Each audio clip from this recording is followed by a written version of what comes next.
আমাবস্যার রাত, আকাশ কালো মেঘে ঢাকা, মাঝে মাঝে বিদ্যুৎ চমকাচ্ছে। গোরস্থানের পুরনো শিমুল গাছটার নিচে করিম আর রতন কোদাল হাতে দাঁড়িয়ে আছে। বাতাস নেই, কিন্তু গাছের পাতাগুলো অদ্ভুত শব্দে নড়ছে। কিরে রতন, আকাশটা এমন লাল হইয়া আছে কেন? ইসকা দাফনের কামরা তাড়াতাড়ি সারতে হইব। আমার মনটা কেমন যেন কু ডাকতাছে। ভাইজান, খেয়াল করছেন আইস গোরস্থানে কোনো ঝিঝি পোকার ডাক নাই, একদম পিনপতন নীরবতা। আর আর ওই যে পুরান তেঁতুল গাছটা, ওইটার দিকে তাকাইলে মনে হয় কেউ একজন ডাল ধইরা ঝুইলা আছে। আরে দূর বেকুব, রাইত বিরাতে এইসব অলক্ষণে কথা কইতে নাই। সাহস রাখ, আমরা মরা মানুষ লইয়া কারবার করি, জ্যান্ত মানুষের উপরে ডর আমাগো চলে না। করিম রতনকে একটা ধমক দিলেও তার নিজের বুকের ভেতরটাও কাঁপছে। আজ বিকেলেই একটা কালো রঙের মাইক্রো বাস এসে একটা লাশ নামিয়ে দিয়ে গেছে। লাশের সাথে কোনো আত্মীয় স্বজন ছিল না।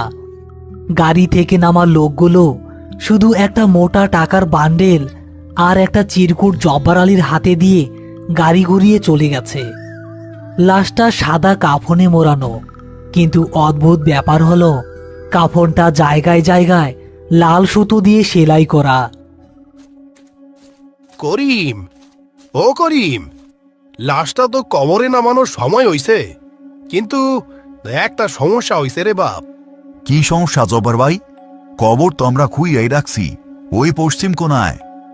আরে না, এই পশ্চিম কোনায় কবর দেওয়া যাইব না।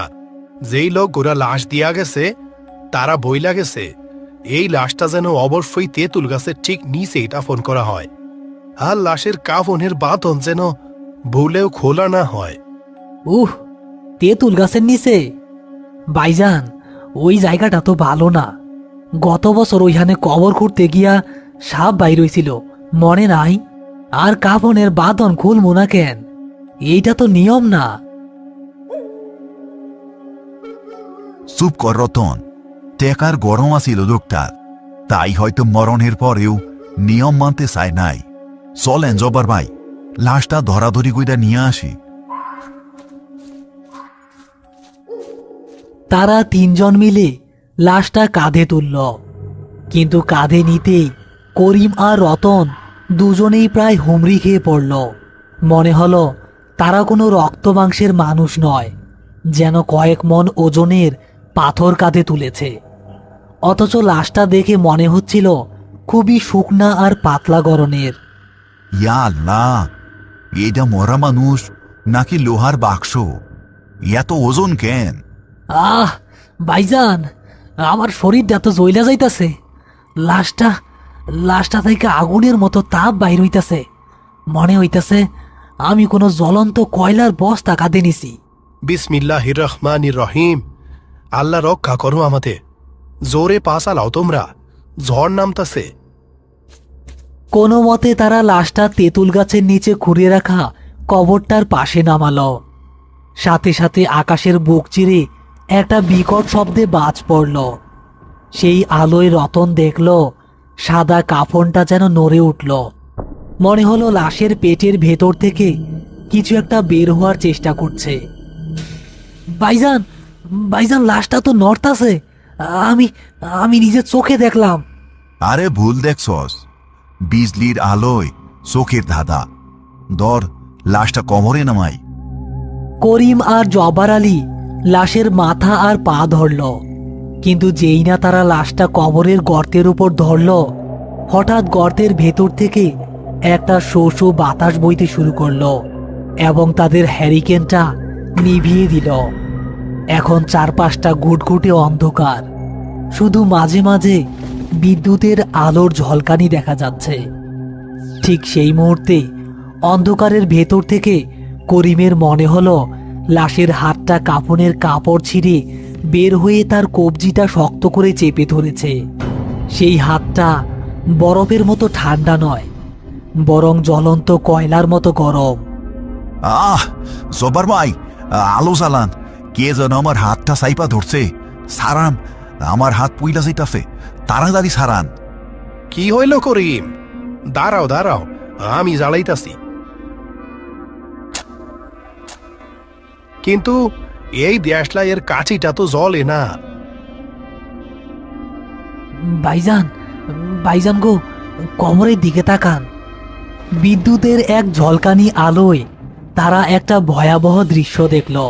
কাপড়ের লাল সুতোর সেলাইগুলো একা একাই ছিঁড়ে যাচ্ছে, আর লাশের মুখটা ঢাকা থাকলেও সেখান থেকে মানুষের গোংরানির মতো নয়, বরং কোনো হিংস্র পশুর মতো গড়গড় শব্দ বের হচ্ছে। হঠাৎ লাশের কাফনটা বুক পর্যন্ত ছিঁড়ে গেল এবং দেখা গেল লোকটার বুকে চামড়ার উপর অদ্ভুত সব নকশা আঁকা, আর সেই নকশাগুলো দিয়ে টপ টপ করে কালো রক্ত বের হচ্ছে। লাশটা হঠাৎ এক ঝটকায় উঠে বসার চেষ্টা করলো, আর করিমের হাতটা সে এখনো ছাড়েনি। করিম প্রাণপণে হাত ছাড়ানোর চেষ্টা করছে, কিন্তু লাশটার শক্তি যেন 10টা মানুষের সমান। রতন, কোদালটা দে, কোদাল দিয়া বাড়ি মার এটার হাতে, তাড়াতাড়ি। এইটা মানুষ না, এইটা আস্ত একটা শয়তান। ইয়া আল্লাহ গো, মাফ কইরা দেও আমারে। রতন কোদাল দিয়ে আঘাত করতে যাবে, ঠিক তখনই গোরস্থানের সবকটা কুকুর একসাথে কান্না করে উঠল, আর তেঁতুল গাছের উপর থেকে এক ঝাঁক বাদুড় ডানা ঝাপটে তাদের উপর নেমে এলো। হঠাৎ করেই গোরস্থানে যেন নরক নেমে এসেছে। এক ঝাঁক বাদুড় পাগলের মতো ডানা ঝাপটাচ্ছে তাদের 3 জনের মাথার উপর। রতন চোখ বন্ধ করে গায়ের সমস্ত শক্তি দিয়ে কোদাল চালালো। ইয়া আল্লাহ, বাসা নামাগো। রতনের কোদালটা লাশের হাতে না লেগে লাগলো করিমের কাঁধের হাড়ের ওপর। একটা বিকট শব্দ হলো, যেন কোনো শক্ত পাথরে লোহা বাড়ি খেয়েছে। কিন্তু এই আঘাতেই কাজ হলো। লাশের হাতটা ঝটকা দিয়ে করিমের কবজি ছেড়ে দিল। করিম ছিটকে পেছনে পড়ে গেল। জব্বার ভাই, জব্বার ভাই দোয়া পড়েন, জোরে জোরে দোয়া পড়েন। এইটা সাধারণ মরা মানুষ না। আল্লাহু লা ইলাহা ইল্লা হাইয়ুল কাইয়ুম। রতন, ভয় পাইস না, কোদাল দিয়া ওরে কোমরে ধাক্কা দে। আল্লাহু লা ইলাহা ইল্লা হাইয়ুল কাইয়ুম। জব্বার আলীর দোয়ার আওয়াজে বাতাসের শো শো শব্দ যেন আরো বেড়ে গেল। লাশটা এবার পুরোপুরি উঠে বসেছে। বিজলির আলোয় দেখা গেল লাশটার চোখ দুটো লাল সুতো দিয়ে সেলাই করা ছিল, কিন্তু এখন সেই সুতো ছিঁড়ে চোখ দুটো খুলে গেছে। সেই চোখে কোনো মনি নেই, পুরোটাই ধবধবে সাদা। লাশটা তার সাদা চোখ দিয়ে যেন রতনের দিকেই তাকিয়ে আছে। ওরে বাপরে, ভাইজান, ও তো আমার দিকেই তাকাই আছে। আমি পারুম না, আমার পা চলতেছে না। সরে হান থেকে, যা করার আমিই করবো। করিম তার জীবনের সমস্ত সাহস সঞ্চার করে কোদালের উল্টো পিঠ দিয়ে লাশটার বুকে সজোরে ধাক্কা দিল। লাশটা একটা অমানবিক আর্তনাদ করে চিত হয়ে কবরের গর্তের মধ্যে পড়ে গেল। পড়ার সাথে সাথেই কবরের তলার কাদামাটি যেন ফুটন্ত পানির মতো টকবক করে ফুটে উঠল। মাটি দেও করিম, জলদি মাটি দেও, ওরে উঠতে দিও না। এইটা খুব পরিকালাম করা লাশ। শয়তান রে দিয়া এর শরীর বাঁধাই করা ছিল। লাল সুতা ছিঁড়ছে বইলাই তো শয়তান ছাড়া পাইছে। বিসমিল্লাহ, বিসমিল্লাহ, বিসমিল্লাহ, বিসমিল্লাহ, বিসমিল্লাহ। তারা 3 জন প্রাণপণে মাটি ফেলছে, কিন্তু কবরের ভেতর থেকে মাটিগুলো বারবার বাইরে ছিটকে আসছে। মনে হচ্ছে কবরের ভেতরের কেউ মাটিগুলো লাথি মেরে সরিয়ে দিচ্ছে। মাটির নিচ থেকে একটা গোংরানির শব্দ ভেসে আসছে। রতন, ওই পাশ থেকে বড় পাথরটা নিয়ে আয়, ওইটা দিয়া ওর বুকে চাপা দিমো।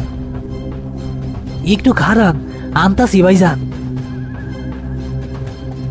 করিম ও রতন ধরাধরি করে গোরস্থানের সীমানায় পড়ে থাকা একটা ভাঙা নাম ফলকের পাথর আনলো। তারা তাদের সমস্ত শক্তি দিয়ে পাথরটা কবরের ভেতর ছুঁড়ে মারল। পাথরটা পড়ার সাথে সাথে একটা হাড় মটমট করার মতো শব্দ শোনা গেল এবং ভেতরের নড়াচড়াটা কিছুটা কমলো।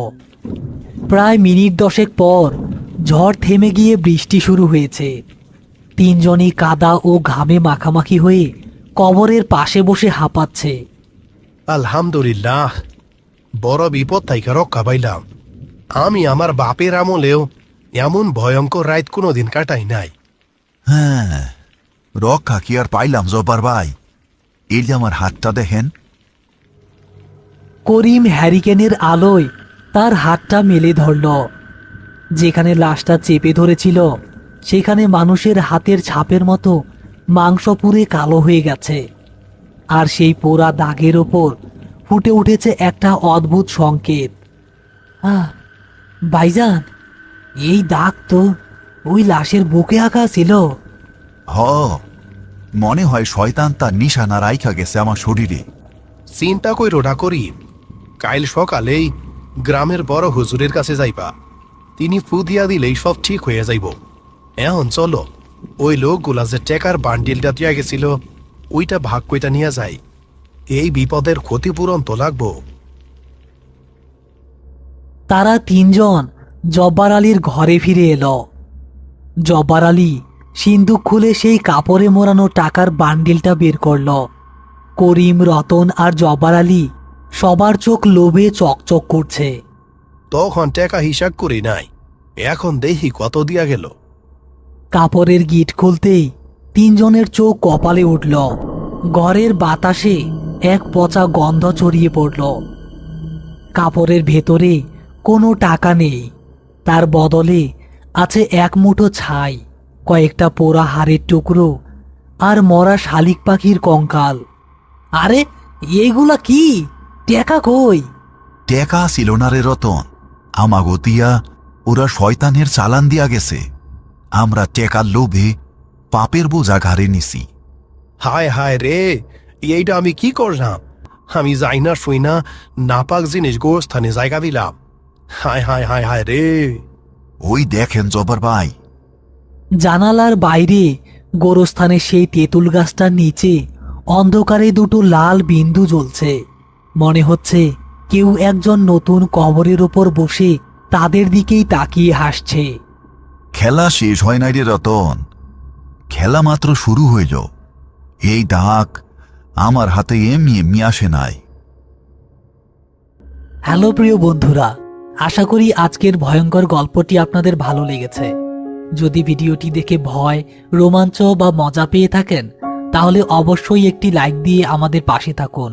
এমন আরও নতুন নতুন ভয়ঙ্কর ভূতের কার্টুন ও গল্প সবার আগে পেতে এখনই আমাদের চ্যানেলটি সাবস্ক্রাইব করে রাখুন। আজকের প্রশ্ন, জব্বার আলীর কাছে যে লাশটি দিয়ে গিয়েছিল সে লোকগুলো লাশটি কোথায় দাফন করার কথা বলে গিয়েছিল?